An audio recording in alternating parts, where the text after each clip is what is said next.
started.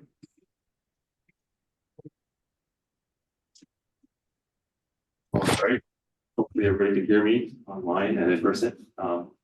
Thank you everyone for coming today. We're gonna be talking about the design awards and the Common App specifically and how that is going to be implemented into the awards this year. For those of you that have submitted in the past year, this should be kind of some clarifications because we're basically doing the same routine that we did last year. So, and we're lucky to be joined here by a special guest that I'll get into in a second. But first, I want to thank our sponsors, our GMM sponsors. Here's my list: Dow Built, Evergreen by Deborah, Arcadia, Castle and Cook, ES Windows, J Uno, Polycana, WSP, AHL, Tile Warehouse, and Salter. Who are you? Oh, sorry. And Stephanie and I are the co-chairs of the Design Awards again this year. So Ryan Sullivan and Stephanie Ng.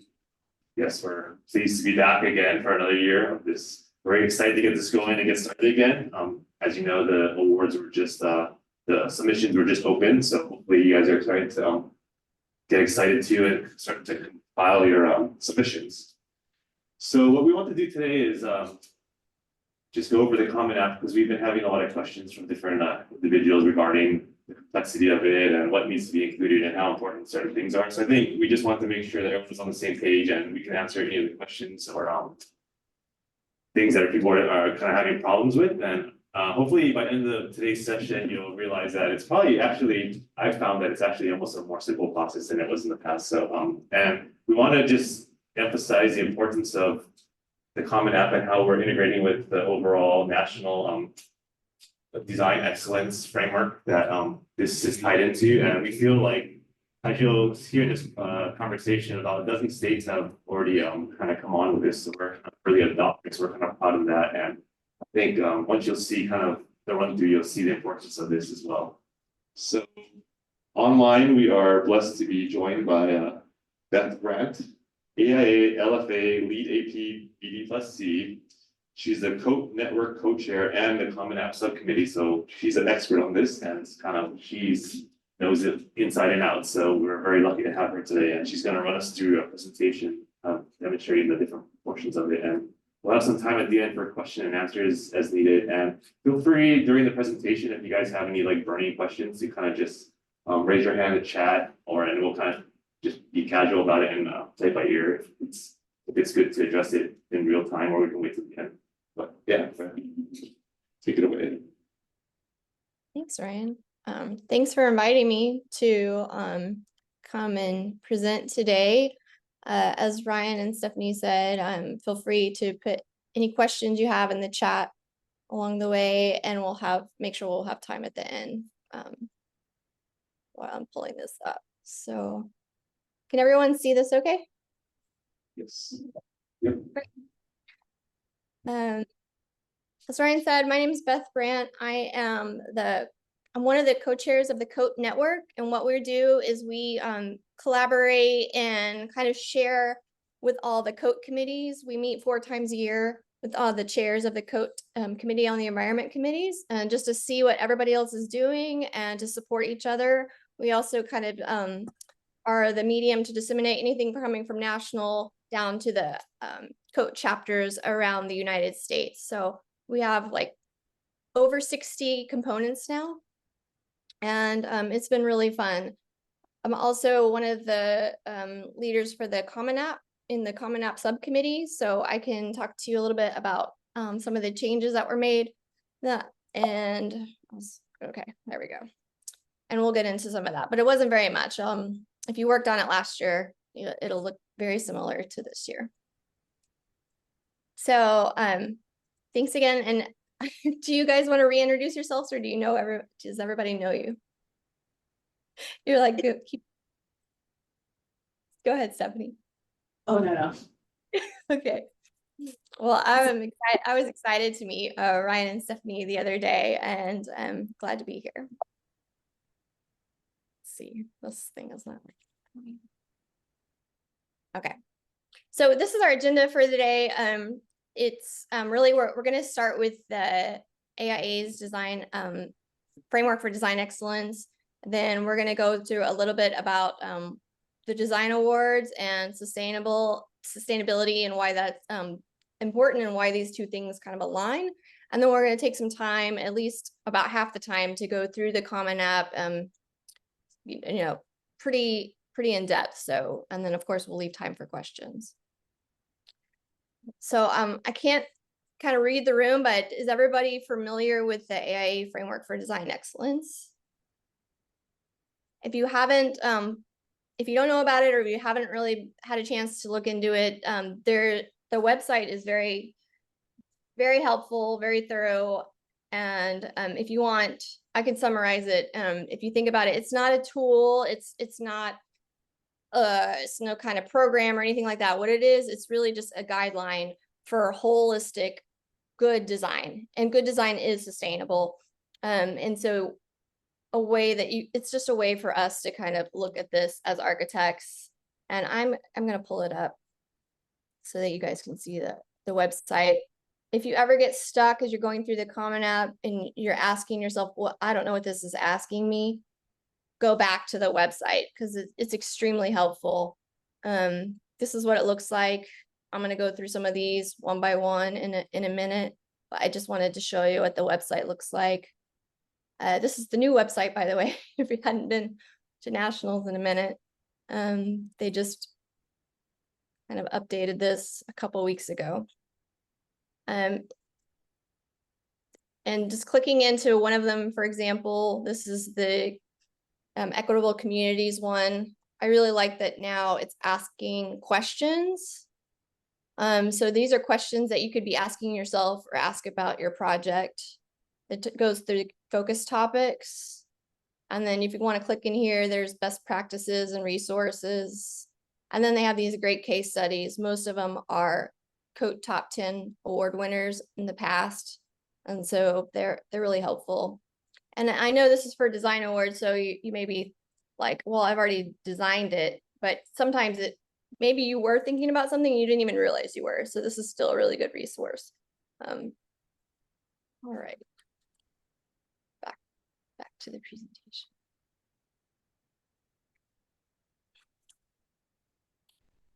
So what we did, not this year, but last year, is we reworked the Common App to align with the framework for design excellence.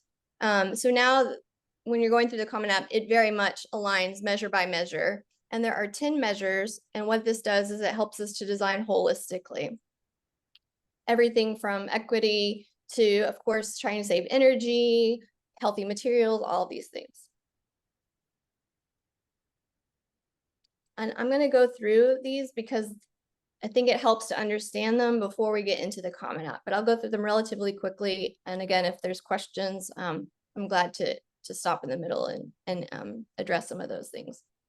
For the design for integration, this is really, what is your big picture? What's the central topic?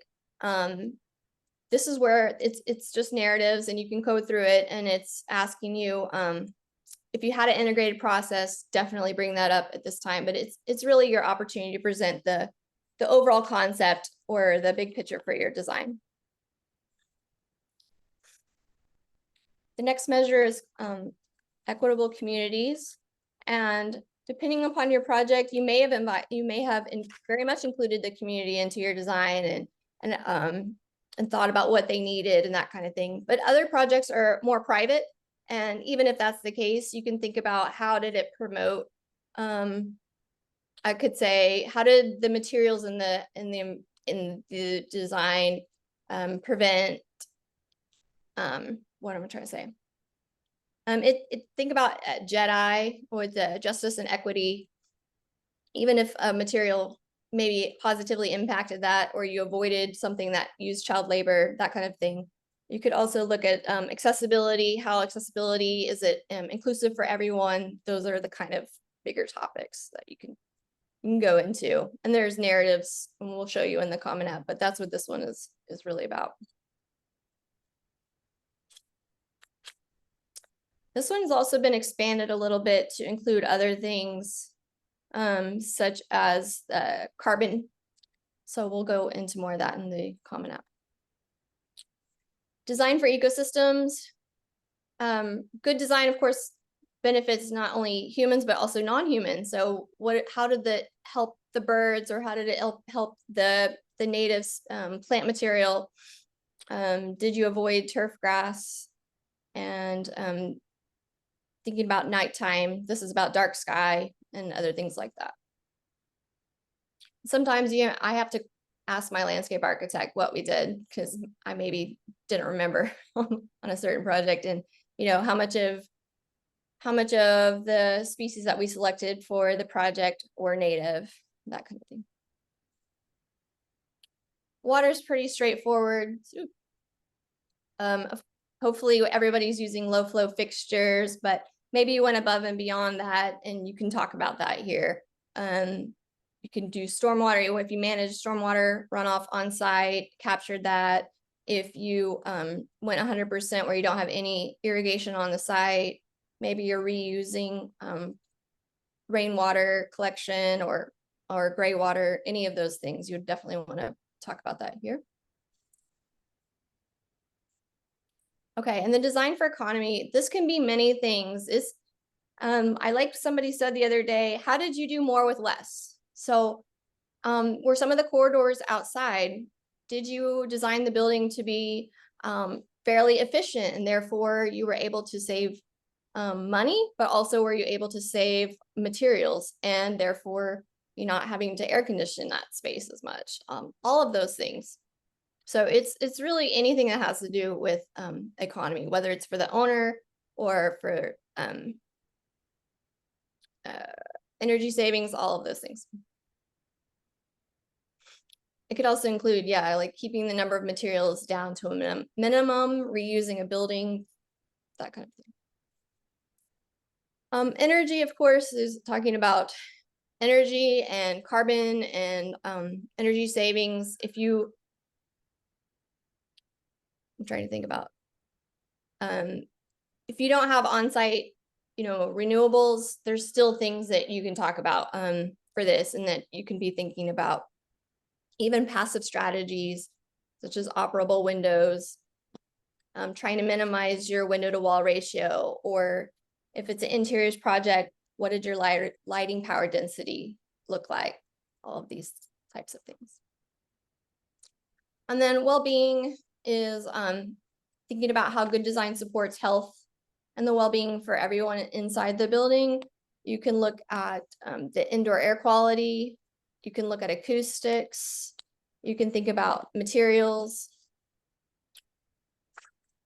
healthier materials. You can talk about how you encourage a healthy lifestyle. Maybe the stairs were really nice and they encourage people to take the stairs instead of the elevator. All of those kinds of aspects.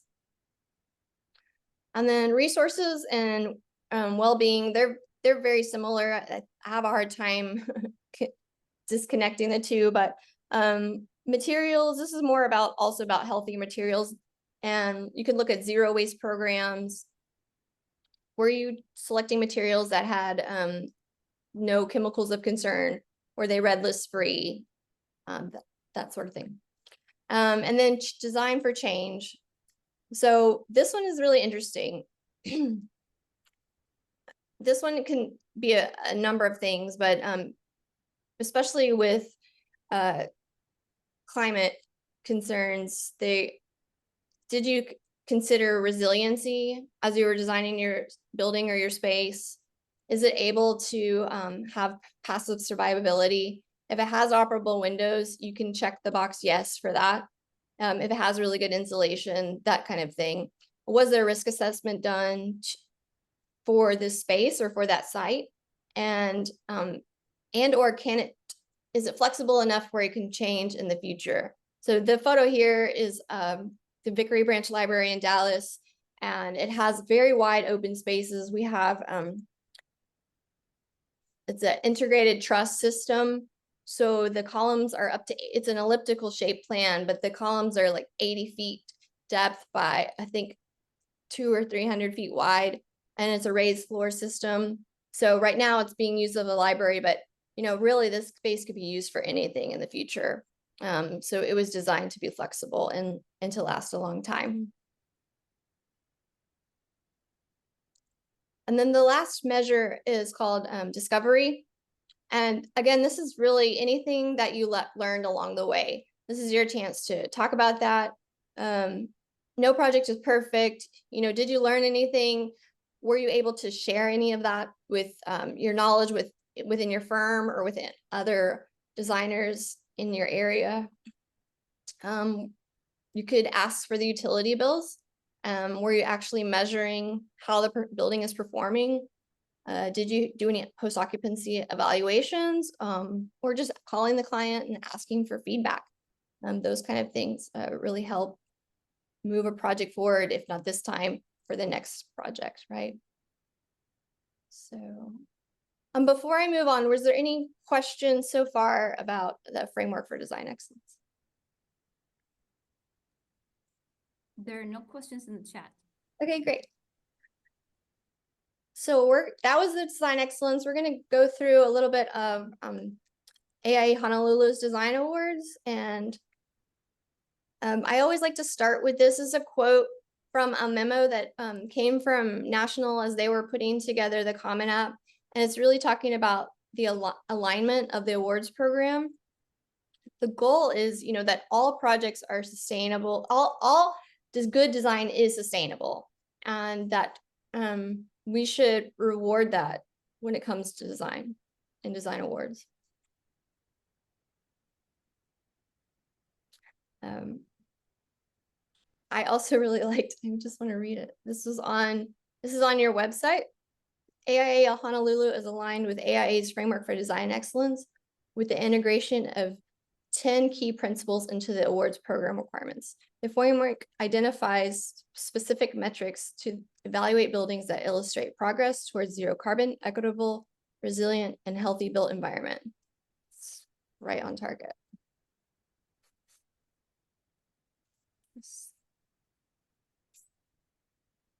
Okay, so one of the questions we get sometimes is, you know, why are we doing this? One, as I just showed you, it's a national initiative as part of the climate imperative from AIA National. Also, the jurors in various awards across the United States, jurors have come out to the design awards chairs and asked them if they were going to use the Common App. And in this case, I heard that AIA Honolulu also went and looked for jurors who already understood the Common App and knew what it was about. Is that right? Is there anything y'all wanted to add on that?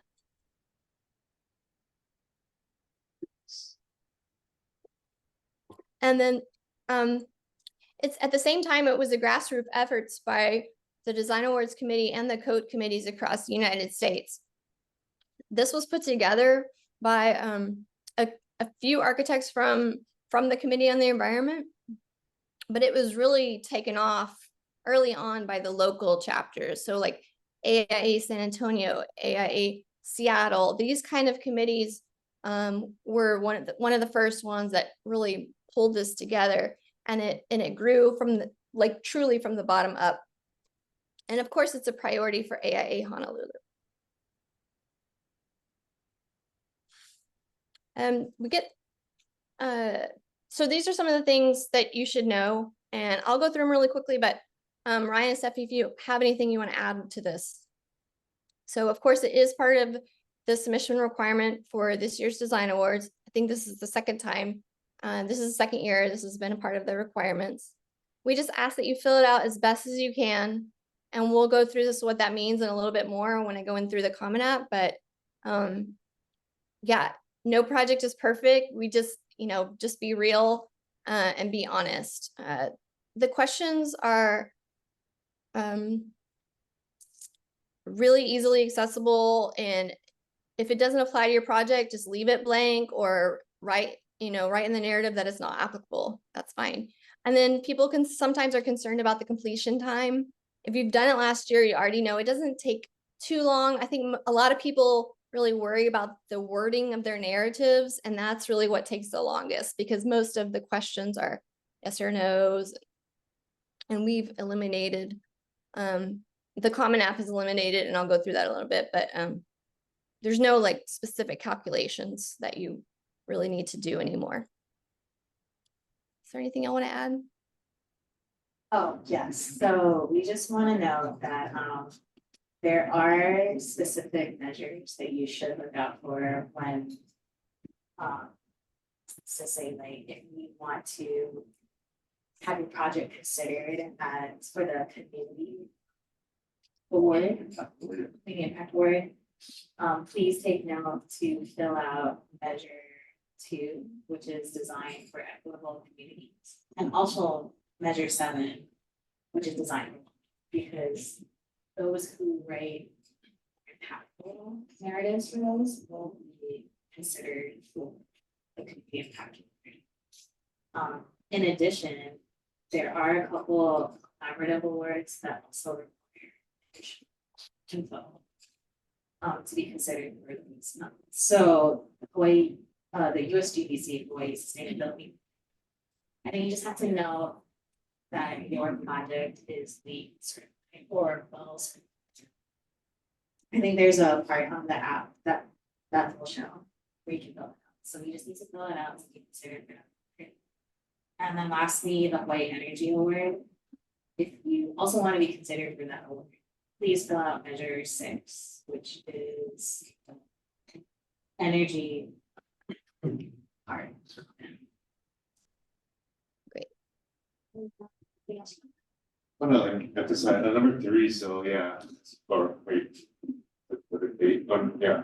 Number 3, so if there's a section that doesn't really apply to your project, I think it's best to put the NA there because it kind of affects the way, there's a spider web chart, I mean, you've probably seen already, but it affects the way that spider web gets populated there. And I think as a group, we came to the consensus that it's better to just put NA instead of just leaving it blank if possible. And just again, just fill out as best you can. I know there's a lot of projects out there that might not fit the mold of every single section within the Common App, but what we found out last year was jurors really did go back and look at it, and the more information you have, the better. But if you're missing something, they might not necessarily hold it against you. So just do your best as you can. I think that makes it a little less daunting for past. Okay. So just do the best you can. Great. Yes.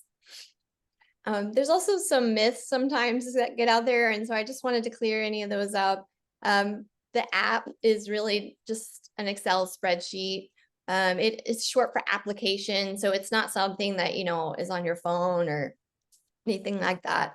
It works best in Excel, but it also works in Numbers and Google Docs. So if you are not on Excel, don't worry, you can still use it. I would probably, if you don't have Excel, I'd probably go with Google Docs over Numbers, but and I am a Numbers user, so I can say that. The second one is, this is the narratives can take a little bit longer, but it's really, but again, I'm quoting somebody that I heard the other day, but short and sweet is always better than long and fluffy. And I thought that was really good because you don't have to go in and make it all fluffy. Just tell us. I use bullet points, whatever is easiest to communicate to the jurors and into the reviewers. Again, it's mostly yes or no questions. And there used to be one calculation where you had to do the EUI, the energy use intensity number, but now it automatically does that for you. So there's not even really any calculations. So everything, all the information it's going to ask you, you would know this anyway. So that's all. As Ryan was saying, you guys are one of the leaders that are doing this. We have now over 26 different components, state and local chapters that have already introduced the Common App into their Design Awards program. This is really exciting. And there are resources on the website. And I can go into this, or if you guys want to touch on it. Yeah, hopefully the audio is okay online. Put my mic closer to my mouth. So yeah, everybody should have got that email from Camilla. See the Design Awards opening up, and most of the information that you're going to need is found on the email. There's links to the framework for design excellence. There's also links to the Common App, as well as once you start your application, there's also more links there. So it's kind of hard to miss. They're kind of all over the place, but definitely want to make sure you're downloading the Common App that's located off of that email from our site, because this is the latest 2024 version, and I think the double check is on the top. I'm sure Beth will show up on the top left of the Excel file, you'll see 2024 version. That kind of has the most up-to-date Common App. So again, a lot of good links directly from all the pieces that from that email as well as from the website. So if anyone has any questions on beyond that, feel free to ask us, but you should be able to find everything easily. Great. Yeah, there's a video from national or another design excellence Common App submission, and then this one is going to be online as well, I think. And so we'll move right into the Common App. This is good timing.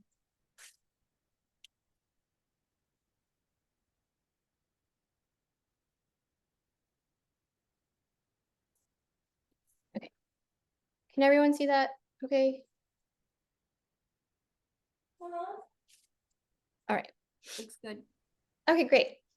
So as Ryan was just saying, you definitely need to download the one from the Design Awards website for this year. And the way you can check to see if it's the right one is it'll say version 2024.0 at the top left-hand corner here.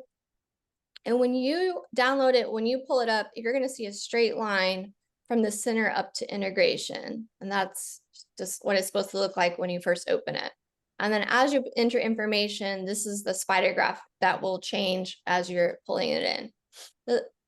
The only advantage to the spider graphic is that it allows for the jurors to kind of quickly just assess how the project is going. No project has ever seen like a full complete decagon because there is no perfect project, right?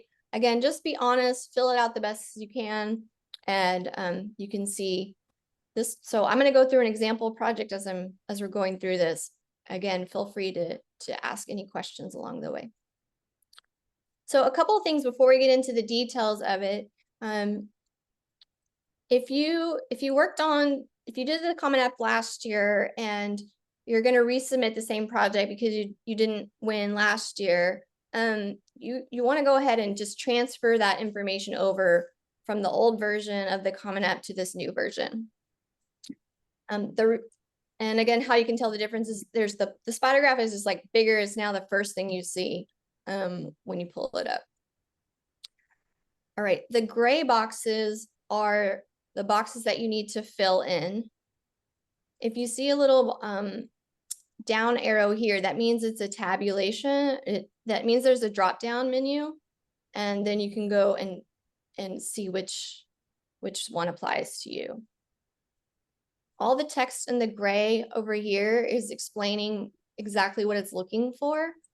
And then on the far right, there are links and support to further help you. So maybe you don't know about the Zero tool, or if you are part of the 2030 commitment, you can click it here and it'll give you all of the information you need to know.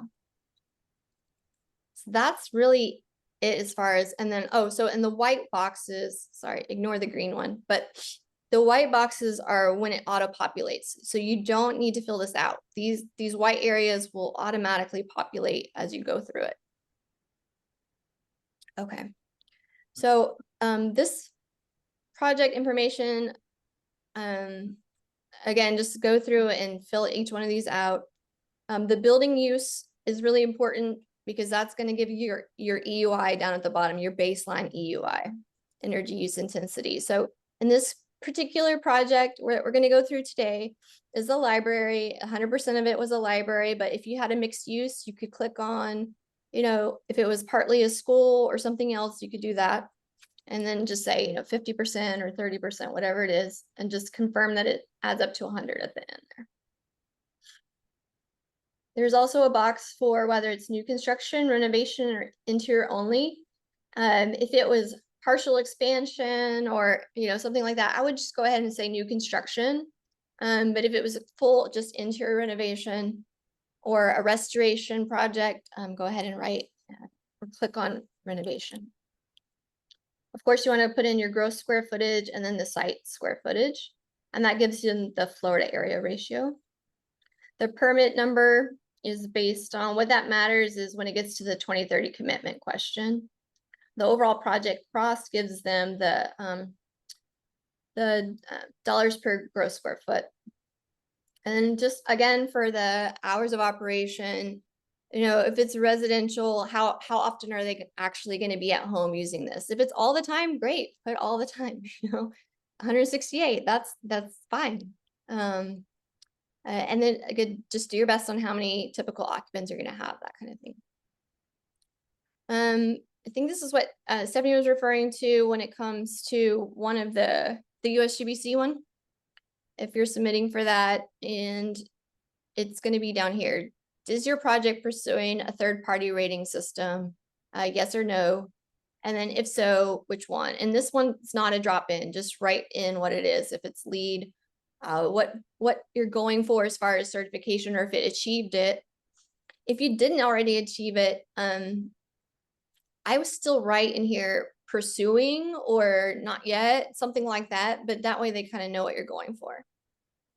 Stephanie, is there anyone to add on this one? No, I think that's okay. Okay.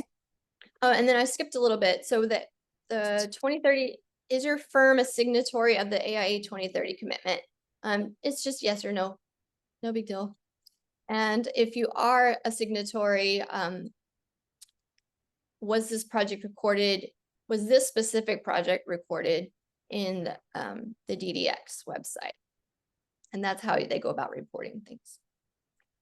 All right, so moving right along. The measure for design integration, what I'm gonna kind of do is talk about if things change from last year or not, but also just go through what each of these about. So the first narrative is, again, it's really describing your project. If there was an overall concept, this is where you put it, the big design achievements, that kind of thing. This next one is, and I left how many words max on there just so you could see it, but you don't really need to leave this piece here. You can delete that.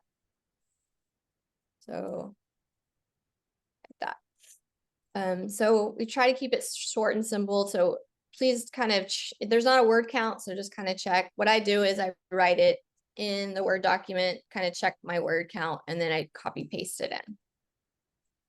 The next one is about the client impact statement. You kind of describing how the project came to be, including any client goals, and anything that had to do with, you know, how you worked with the community. And then what's your statement of design excellence? How in your own words is this project sustainable? All right. That one has the most narratives. So that's really where, you know, that's your opportunity to explain your project. Measure 2 is designed for equitable communities. And this first one talks about the community engagement level. Previously, there was a bunch of different ones and it was kind of confusing. So in this particular case, we did really reach out to the community. This library was located in a low-income neighborhood, and like over 50 something languages is spoken in the immediate area. It was one of the areas where, you know, refugees who come to, this is in Dallas, I said it was in Hawaii, but this is in Dallas, and what happened was, you know, a lot of refugees come and they get placed here in Dallas, and they may not even know what a library is. They may not speak English. And so we worked with a community engagement consultant to like really help them understand what a library is and what was important to them and what that community really needed. And so in this case, the engagement level was all the way to an empowerment kind of level. But if you're not sure, we reworked this to where it's just a simple explanation as to each one of these types. So if you're just kind of letting the community know what you're doing, great, put informing. If they were involved and you took some of their feedback, then, you know, put involved. That's all. Okay.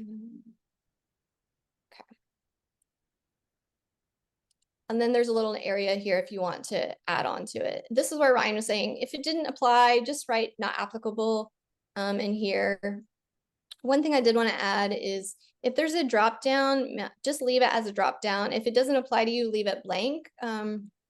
These are all blank when it first comes up. So here I wouldn't change, like, for example, I wouldn't like say not applicable here because that would really mess up the kind of back end of the formulas. So if it doesn't apply, just leave it blank here. But in the narrative areas, if it doesn't apply to your project, just write not applicable, no problem. I'm going to try to go through, I won't go through every little one, but if there's one that you have a specific question on, let me know. The new aspect about this year's was it's also thinking about climate impact. So you can see down here, all the areas in white, what it's automatically kind of doing is looking at carbon, embodied carbon for your project. Now, because I have numbers, it doesn't really look like it's working, but I have been assured by the National Committee that once I save it and somebody in Excel opens it, it does work. So again, I probably go to Google Docs if you don't have Excel, but this is working for everybody who has Excel. The next one is asking different questions about JEDI, justice, equity, diversion, and inclusion. And then the next one's more about access. You know, does the design accommodate low carbon modes of transportation? How much parking? Did you consider acoustics and that kind of thing? And again, if you got if you ever get, like, I'm not really sure, look over here in this gray italicized area and also at the links on the side. For ecosystems, this may be the one, if you're doing an interiors project, perhaps this one doesn't apply to you. In that case, consider just leaving it blank. But also if you had any say in the project, as far as the outside, I would fill this in just as best as you can. Even if you didn't have a say, maybe it is in an urban environment, I would still kind of write some of that. I would, fill these out. So there's urban, suburban, and rural. Was the site previous developed? Even if it was anything, a farm, whatever, just yes, was it previous developed?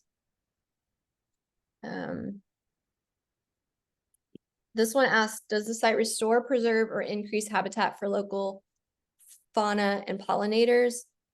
And if so, how much? So then the next one's the drop down, and that's where I asked my landscape architect how much of the species were native. Any dark sky standards or any bird collision? Did you take any precautions to help from that perspective? In this case, we didn't, so I just said no. All right, for water, this hasn't really changed that much from last year. It's really just asking you about stormwater, if you used any potable water for irrigation, black water reuse, those kind of things.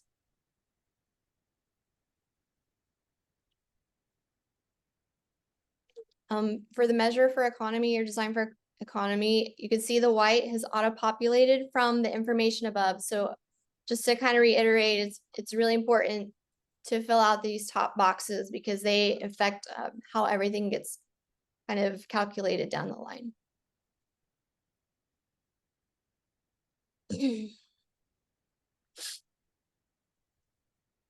Does this project address issues of affordability?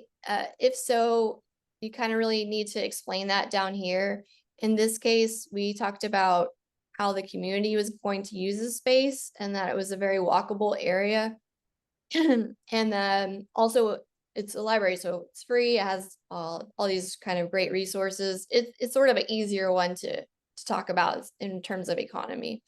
But again, if you had, if you work to minimize the square footage, if you have outdoor corridors, any of those things, you can highlight here. In design for energy, you're gonna put down the code and then everything, this right here gives you your baseline energy use intensity. Just as a reminder, that just means the kilo BTUs per square foot per year. And that's how we've just been, as a design community, we've been measuring how we're doing. So this gives you a typical building, in this case, a typical 2003 library that was designed, back then. And then how much better did we do based on that? Well, if you look at code only, that gives you a 62.4.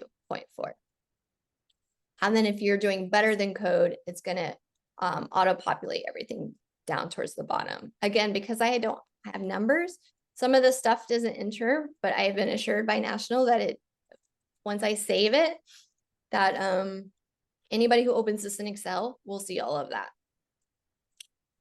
So it's also asking if you have any on-site emergency power.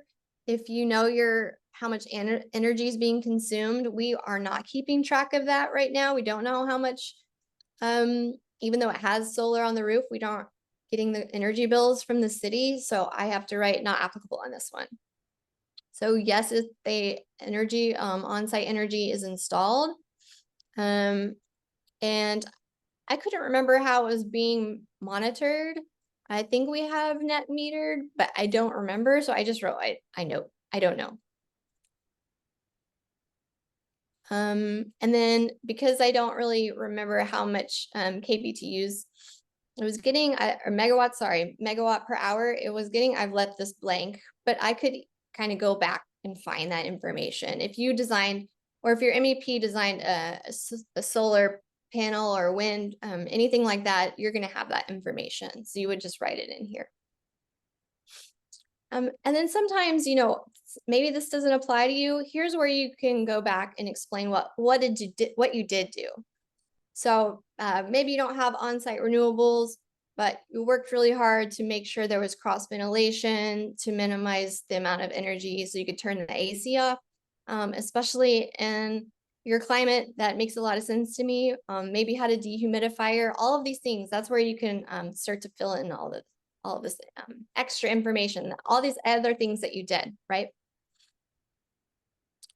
So you can see it doesn't have to be very long too. So, this people kind of get caught up in the spider graphic, but if you write not applicable or 100% LED, all of that says is yes, you filled it in. So it's not like it can read your narrative and decide that's better or worse. So again, just fill it in, keep it short and sweet if you can. Yeah. The next one is design for well-being.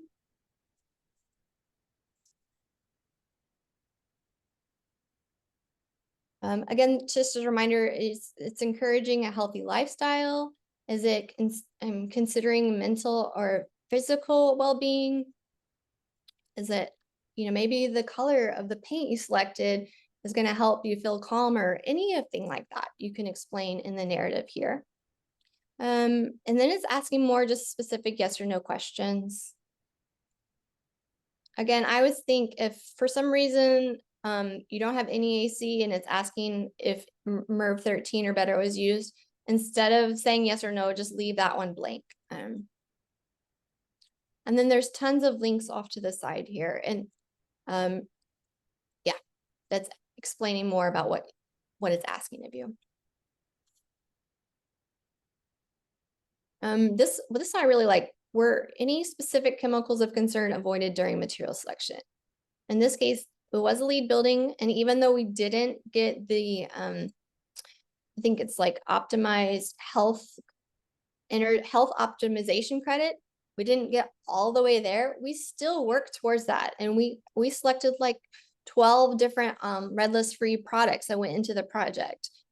So I get to say yes here. Even though we didn't get that LEED point, this isn't LEED, so we still get to say yes here. And then I explain that in the narrative as well. For design for resources, it's asking if you reused any structure. If so, what was the primary system? In this case, it was a mix. Oh, did you see how I left this blank? We didn't use any, sorry, going back. this project did not reuse an existing structure, so it said no. And then it said what percent of the existing structure was used. I left this one blank. And I think that's what you should do on anything that kind of doesn't apply.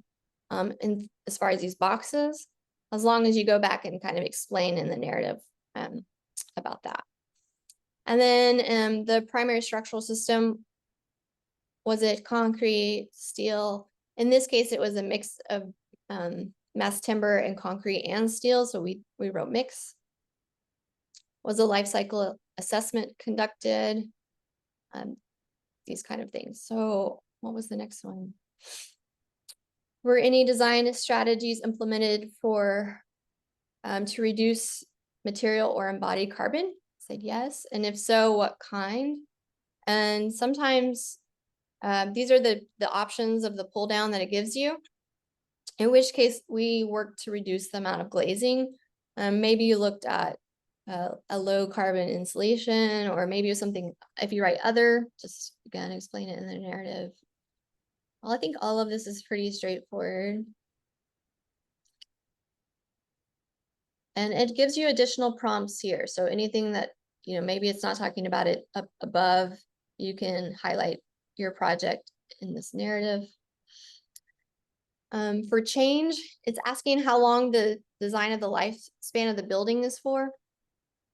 Maybe that wasn't really figured out when early on in the project, or even by the end, you don't specifically know. It kind of explains a little bit here off to the side. If it was stick frame, just write 30 years. For concrete or steel, write 100. If it was load bearing masonry, like real load bearing masonry, you can write 1,000. Like the pyramids of Egypt, you can write 1,000, right? Was the building used for a design for disassembly? In other words, did it use bolts, or is there a way to easily disassemble it and reassemble it somewhere else? I would say yes, or no, whatever applies to you. And then this one's about the future flexibility. So can this space be used to do something else in the future? I think we're off on one. Anyway. This one's asking about the resiliency of the building. Maybe I need to say yes. Oh, no. Okay, this one says, has the design considered the impact of environmental and social risks over the lifespan of the building? Okay, yes. And if so, these are the different areas. So we get really bad hail sometimes in Texas, so that was considered in the design. And then, of course, we explain a little bit more in the narrative. And then the last one, as we talked about, discovery is really anything that you learned along the way. Maybe internally you learned something and you can share it here. Did you do a post-occupancy evaluation? Were you evaluating how the building is doing now, whether you're monitoring the water consumption or energy, any of those things? So yeah, how are we doing on time? All right. I think we're good. So we can take questions. We have one. No. Nope, there's no questions. Question, are chat. there any considerations on the common app form for the unbuilt category? Did you hear that? Yeah, so I think the question was, are there any considerations for the unbuilt category? So the answer is no. Yeah, we haven't been doing I don't think the common app for unbuilt.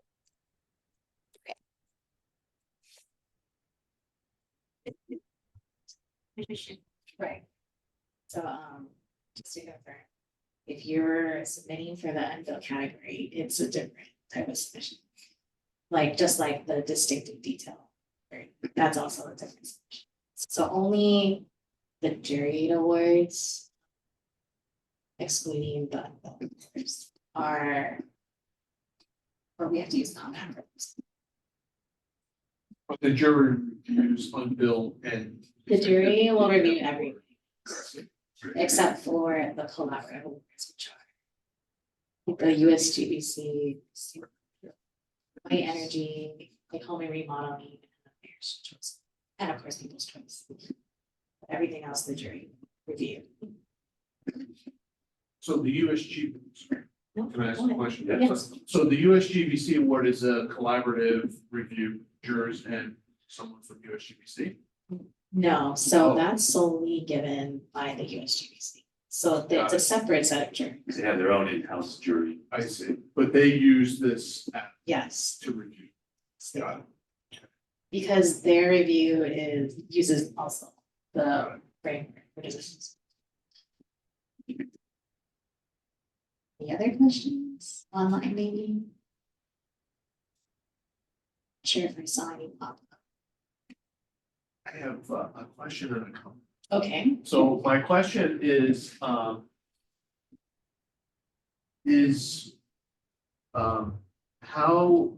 it's great that you're vetting jurors that are familiar with the process, which is great. My question is how much, weight is on each of those categories? Or I'm assuming it's left up to the jury to make that assessment.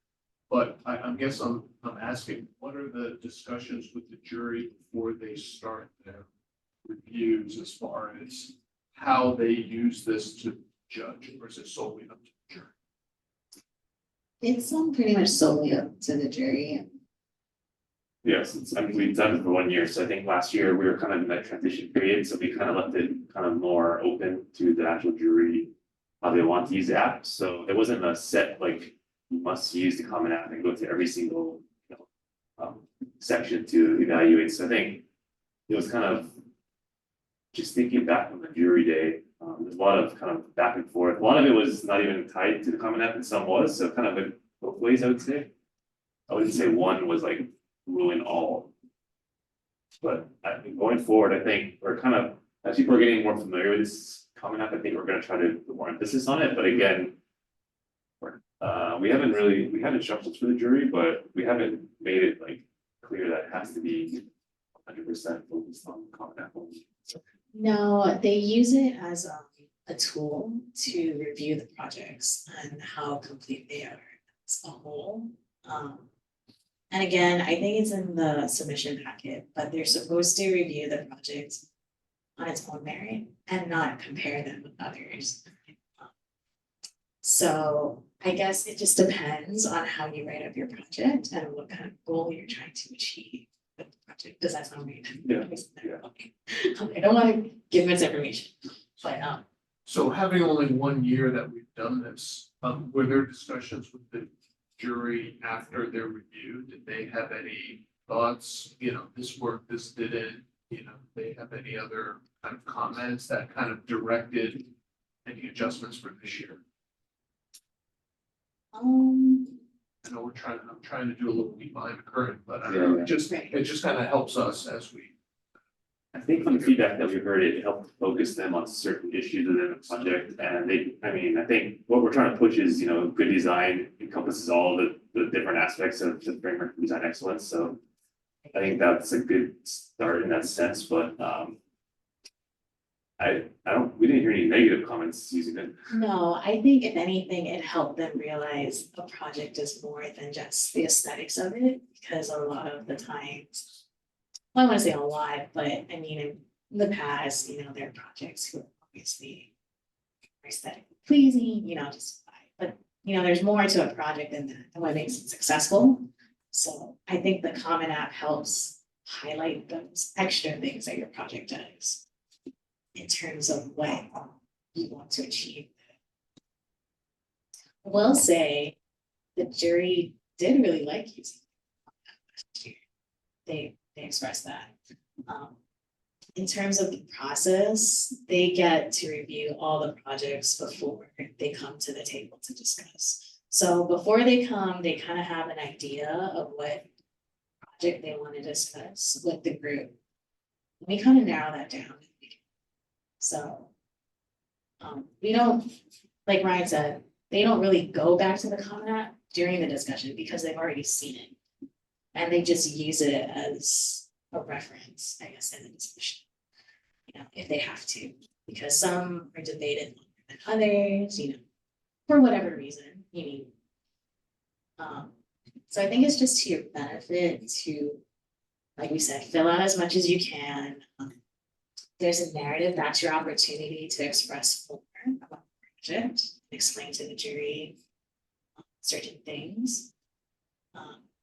There is also, I mean, this Common App, but there's also that part, the PDF, you know, where you submit the photos.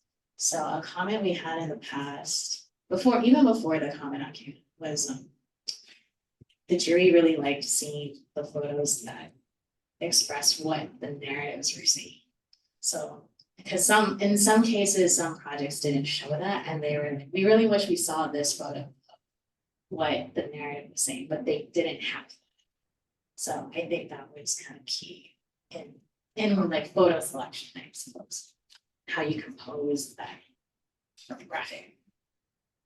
They just kind of veering off a little from the Common App, but another comment we heard was like a lot of the jurors appreciated seeing the behind the scenes of the project, starting like the sketches, initial sketches, diagrams, process of how the project got to where it ended up. So I think the submissions that kind of included that were more successful because people could see the journey and the road of how the project got to where it was, and they could even kind of infer some of the pitfalls that they could infer like some of the issues that the project might have had, so they appreciated the end result more. So definitely think about that when you guys are submitting this. It's a whole process. It's not just the pretty pictures at the end and the really polished diagrams. Yeah, because I think the process helped them see like you really thought it through. Maybe this worked, but maybe it couldn't work for this particular reason, you know, but you've actually considered it. So I think that helps too. I think, yes, so the Common App obviously is where all of the information is written down now, so it's a very important document because the PDF is only going to contain your drawing plans, elevations, project images, so that's really your key to kind of portray the information you want to give to your audiences through the Common App. Yeah. I think I saw in the instructions that those PDFs could only have up to 30 words a sheet. Does that include all diagram information?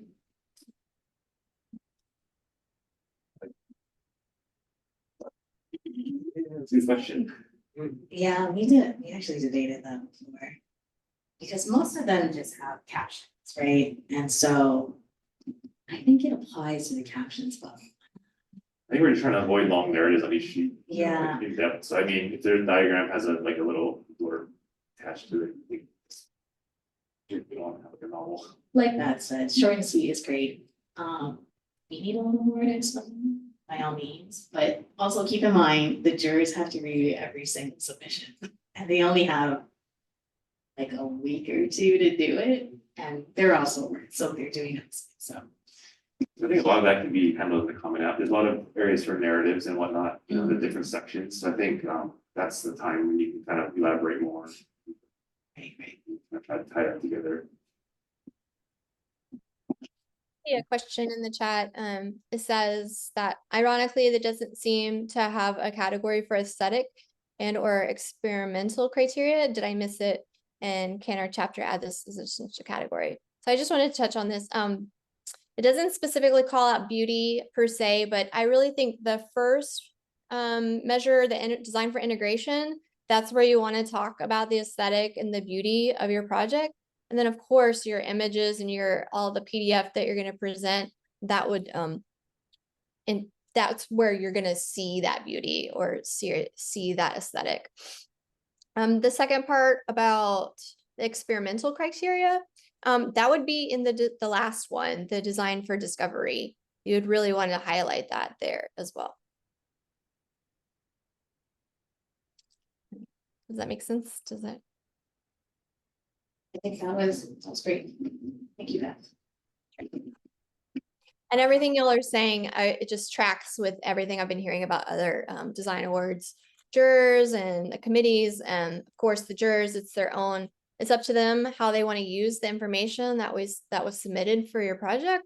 but I haven't heard of anybody, using the Common App as a sorting pattern. It's usually a way to, once they kind of have their short list, then they go back, they may check that, or they may check it at the beginning, and then, but they usually it's either referenced a little bit at the end or the beginning, but it's not like I said, they're not throwing out projects because of the Common App.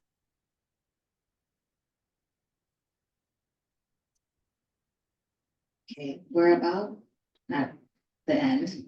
Any last minute questions? We can have one more. If there is any. If not, okay, well, thank you everybody for coming today. Thank you so much, Beth, for presenting the framework and the comment. Like Ryan said, if you have more questions, you can email Camilla. Sorry, Camilla. That's fine. She'll get it. Once again, I'll forward it to you So, guys. so filter it to us. Right. There's nothing else. Thank you, everybody, for coming. Thank you.